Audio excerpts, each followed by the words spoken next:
Do you admit to being evil, Richard? I'm asking you the questions, my friend. Even psychopaths have emotions if you dig deep enough, but then again, maybe they don't. Do you have emotions, Richard?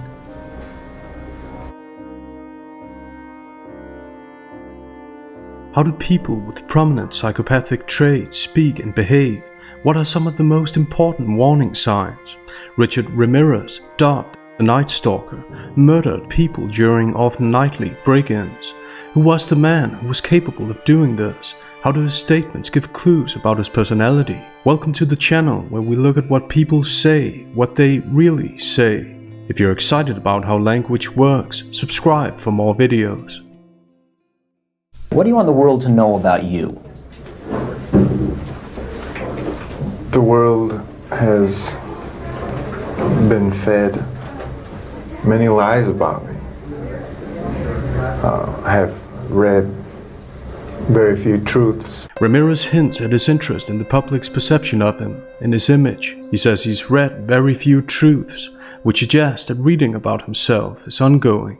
That's how he's able to know about the alleged many lies. Interestingly though, he doesn't specify these lies. So are they lies at all? And does he even think they're lies? We can't know for sure, but with so few details, his answer is unreliable. And his answer isn't a direct answer to the question, which is a pattern in this interview.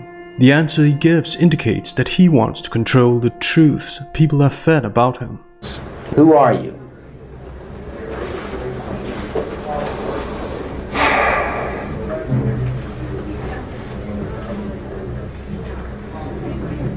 Just a guy.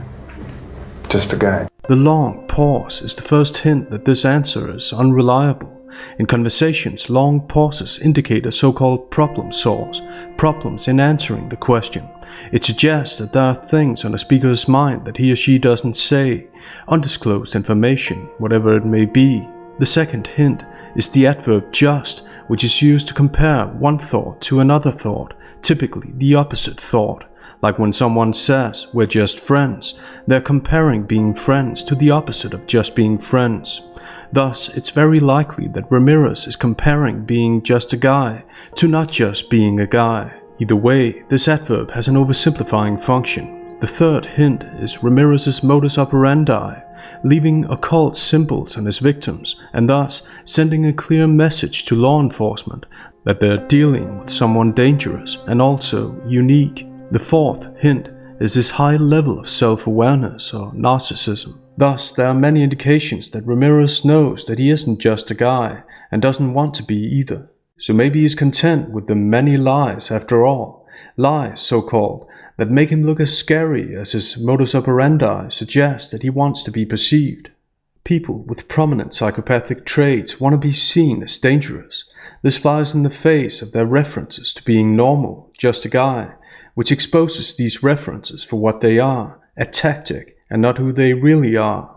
Oftentimes, they're only capable of pretending to be normal up until a certain point. In the following, the Danish-American Peter Lundin talks about his normal family as he flat out lies about how his mother died. Lundin was convicted of the murder of his mother, who was choked, and his girlfriend and her children. Oh, I had an excellent life. I had a very comfortable life. The typical middle-class life. Very comfortable. Oh, me and my parents, we had a great, they were not just my parents, they were my friends as well. And, yeah, I mean, my parents are, they were like, you know, we were a family. Sure. One day, one dark afternoon, my mother attacked me. And, the only thing I did was push her away. I've never laid a hand on my mother, ever. And, when she fell down, her neck broke. Lundin's mother didn't die from falling, and in normal families, family members don't attack each other, so this couldn't just have been one dark afternoon as he dramatizes it, and it wasn't, according to his childhood friend. I'd go to his house and his mom, you know, would be all down on him, you know, cursing at him or chasing him around, you know, with a fly swatter or whatever. Lundin says, the only thing I did was push her away. Unintentionally suggesting that he did more than only that. Lundin's attempts to sound normal are contradicted by some of his other statements and behavior. Let's watch. Gotta feel calling me. Why say why me? I do not see the evil way. Why say why me?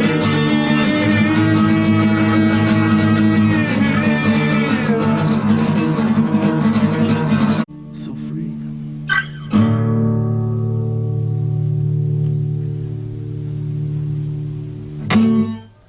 Every man has a demon that lives within him. But to control that demon, that's the hard part. That's the key. Control, self-control. Did you in your life meet the demon within you? Yeah, sure. I met him shake down. I made love with the demons within me. I'm not a criminal. I'm not a menace to society. There's a misalignment between his denial and his aggressive facial expressions, with his presupposition that everyone has the same evil living inside them. He makes it sound like he isn't that much different from everybody else, when in reality the fact that he's even saying something like this is anything but normal. Thus, the image he has of himself and that he's trying to live up to causes him to make statements and engage in behaviors that point to his guilt. People with prominent psychopathic traits are constantly self-aware, so there's almost always an element of acting to their behavior. However, because they most often think they're the smartest person in the room, they don't always realize that their self-awareness gives them away. I have friends. And that is all I care to say, really. They are open-minded people. Firstly, this speaks to Ramirez's sense of self-worth, that he doesn't owe anybody any favors, least of all the interviewer, even after his horrific crimes. Secondly, Ramirez emphasizes open-minded, as if he's reprimanding the interviewer, that it takes an open-minded person to appreciate him. Deceptive people like Ramirez depend on such people who describe themselves as open-minded, compassionate, and understanding. Such people are much easier to deceive. These are both hints that Ramirez isn't the least bit apologetic or remorseful. Quite the contrary. I'll get back to that. Did you kill 13 people? It would be improper for me to comment on my LA convictions and on my pending case here in San Francisco. Why? Because of my appeals. Are you appealing these because you say you're innocent? You didn't kill 13 people? That is correct. You didn't kill 13 people. Again, it would be improper for me to comment in any regard to that question. Firstly, knowing the severity of Ramirez's crimes, it's ironic to hear him use the virtue signaling word improper, as if someone like him knows what proper is. With this word, he takes the moral high ground. Secondly, it's worth noting how fast Ramirez gets annoyed with the interviewer. Once again, this speaks to his sense of self-worth and entitlement, indicating that he wants to be in charge of this interview. Next, Ramirez's self-awareness is off the charts. You have now entered a very rare group of people in this country. You're in the ranks of Charlie Manson, Ted Bundy. You claim you didn't commit these murders, but you're right in there now as far as everybody else is concerned. Serial killers do on a small scale what governments do on a large one. They are a product of the times, and these are bloodthirsty times. Even psychopaths have emotions if you dig deep enough, but then again, maybe they don't. Once again, Ramirez asserts dominance over the interviewer. The interviewer doesn't even get to a question before Ramirez starts reciting his script. It's only on a surface level that Ramirez appears to be annoyed, because his smirk and the following excerpts tell a different story. He seems to relish these comparisons, enjoying the stardom, and interestingly, he doesn't deny being one of these psychopaths. On the contrary, he's the one introducing the word. Also, it's not the fact that he's being compared to other psychopaths he's objecting to, but the idea that what these psychopaths have done is somehow worse than what governments are supposedly doing, aside from evasion of responsibility. They are a product of the times, and these are bloodthirsty times. What he says is a defense of what he and other psychopaths do, the opposite of remorse. Ramirez does something here that people with prominent psychopathic traits are proficient at. He mixes lies, or at the very least, questionable statements, with something that sounds true to most people. The fact that governments aren't innocent. However, two things can be right at the same time, so what he says about governments could be true, but that doesn't mean it has anything to do with the crimes that people like Ramirez commit, and it certainly doesn't explain them. Furthermore, people will always live in bloodthirsty times, so overall, Ramirez's argument isn't particularly profound or logical, but it appeals to people's emotions, which is the purpose of political and psychopathic speeches. He even mentions the word emotions. Even psychopaths have emotions if you dig deep enough, but then again, maybe they don't. Do you have emotions, Richard? No comment. No comment, as spoken by a self-important politician or celebrity. With this on the one hand, on the other hand, vague answer or non-answer, Ramirez can keep people busy speculating about him, whether he has emotions or not. It's a very simple question to answer, so the fact that he chooses not to is a testament to 1, the control he seeks to have in this interview, and 2, the dangerous image he has to maintain. No comment. Tell me what kind of emotions you got going through you right now. I'll tell you what, I gave up on love and happiness a long time ago. Why? I don't care to explain that. Let the quote stand for itself. At this point, Ramirez is toying with the interviewer. Instead of talking about emotions, he gives a generic answer, leaving just enough information to get the interviewer and viewers interested. But when asked the inevitable why question, he suddenly doesn't care to explain that. This goes to show that this is about power, about asserting dominance. Ramirez refers to what he said as a quote, as if it's wise and or said by someone famous. This speaks to his self-perception. I'll tell you what, he says, showing a high level of self-awareness of the things he says, and just as interesting, the things he doesn't say. Thus, he shows that he's aware of the fact that he doesn't actually answer the question, and only gives limited answers. Ramirez keeps reciting his script as he keeps making questionable statements that sound true to people who are easily taken in by slogans. Looking at politics, these people seem to be the majority, but don't tell anyone I said that. Too late. People in this day and age are brainwashed and programmed like a computer at being nothing more than puppets. Violent delights tend to have violent ends. Madness is something rare in individuals, but in groups, people, and ages, it is a rule. Men murdered themselves into this democracy.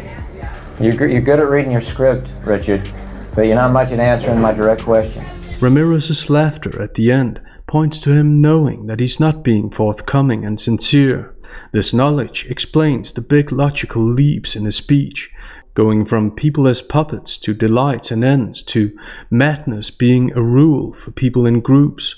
Yet, even though he's not very good at remembering these lines, he speaks as if he's saying something profound. Ironically, he recites this as if he's the one who's programmed like a computer. You're good at reading your script, Richard, but you're not much at answering my direct questions. And that's by choice, as indicated by Ramirez's laughter that he can barely contain. Next, the power struggle continues. Notice how initially, Ramirez gives a generic answer to a personal question, what he knows the interviewer doesn't want, and it visibly amuses him. Do you admit to being evil, Richard? We are all evil in some form or another, are we not? I'm asking you the questions, my friend. Yes, I am evil. Not 100%, but I am evil. Evil has always existed. The perfect world most people seek shall never come to pass, and it's going to get worse.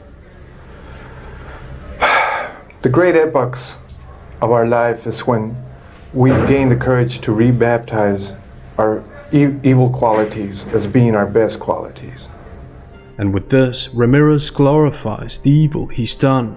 However, in order to be logically consistent, because of the comparison he's made between killers and the evil that governments are doing, he's implying that governments should also rebaptize their evil qualities as their best qualities. Thus, Ramirez isn't on the side of the people, quite the contrary.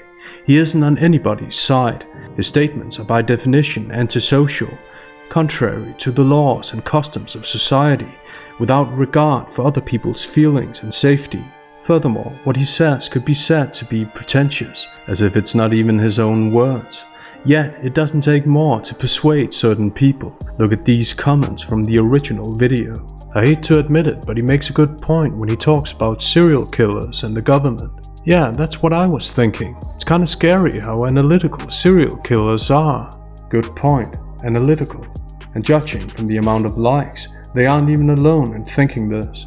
Some people confuse psychopathic people's ability to recite something with them being profound or intellectual, which is the reaction they hope for. That's how they deceive their victims, and Ramirez had and has many fans. Since his arrival at the San Francisco jail, women from around the country, including one of the female jurors who had found him guilty in Los Angeles, had been flocking to the San Francisco facility, even fighting with each other over Richard's affections. In the following, notice how Lundin talks a lot without saying anything, trying to make what he says sound profound. I mean, I'm showing everybody that if there's a high, there's a low. There's pleasure, there's pain. There's insanity, there's sane. There's silent, there's to tell. There's heaven, there's hell. There's peace, there's war. There's less, there's more. There's high, there's low. There's yes, there's no. There's ice, there's fire. There's honest, there's liar. Two people can play this game. There's real, there's fake, there's fantasy, there's reality. Oh no, wait, that's obvious. I'll start. I think most humans have in them the capacity to commit murder. It is not because... No, we don't, Richard. They choose not to, not because they are morally superior as they so commonly claim, but because they are imprisoned in a web of responsibilities, commitments, beliefs, and sentiments. Richard. And that would render murder an absurd gamble or ridiculous self-destruction. Ramirez mixes something that's common, burdens, and repressed emotions with something that's uncommon, killing. Ramirez's speech has the potential to make it look like he's taking people's side and wants to set them free. This potential could make some people relate to his deceptive statements, as they forget that the thing he argues for is as destructive as it gets. Psychopathic people make for willful demagogues. They're skilled at mixing lies with truth and using powerful language that resonates with certain people who aren't even psychopathic. You know, sometimes I can't say what I really feel. I am pending trial here.